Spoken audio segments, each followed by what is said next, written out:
Hi all. AC சர்வீஸ்க்கு ஆள் வர சொல்லியிருந்தோம். ஏன்னா ஏசியில் கூலே இல்லை, ரொம்ப டஸ்ட்டுனால ஒரு சில்னஸே இல்லாமல் இருந்துச்சு. இந்த வெதருக்கு வந்து ரொம்ப கஷ்டமாக இருந்துச்சு. சரி க்ளீன் பண்ண வர சொல்லலாம் அப்படின்னு சொல்லிட்டு வந்திருந்தாங்க.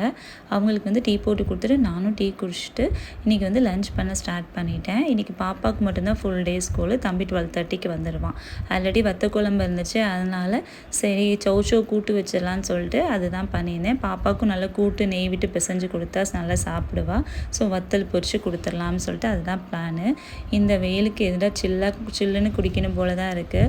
ஸோ அதனால் நெல்லிக்காய் மோர் தான் ரெடி பண்ணியிருந்தேன். ஒரு நெல்லிக்காய், கருவேப்பிலை, ஒரு துண்டு இஞ்சி, ஒரு பச்சை மிளகா, உப்பு சேர்த்து லைட்டாக மிக்சியில் அரைச்சிட்டு அப்புறம் அதில் வந்து 2 கரண்டி தயிர் சேர்த்து ஒரு பல்ஸ் எடுத்துட்டோம்னா நல்ல நெல்லிக்காய் மோர் சூப்பராக இருக்கும். ஆனால் கொஞ்சம் தேவையான அளவு தண்ணி சேர்த்துக்கோங்க. வடிகட்டி குடித்தா இன்னும் டேஸ்ட்டாக இருக்கும். அப்புறம் ஃப்ரூட்ஸ் நிறைய எடுத்துக்கோங்க, தண்ணி நிறைய குடிங்க.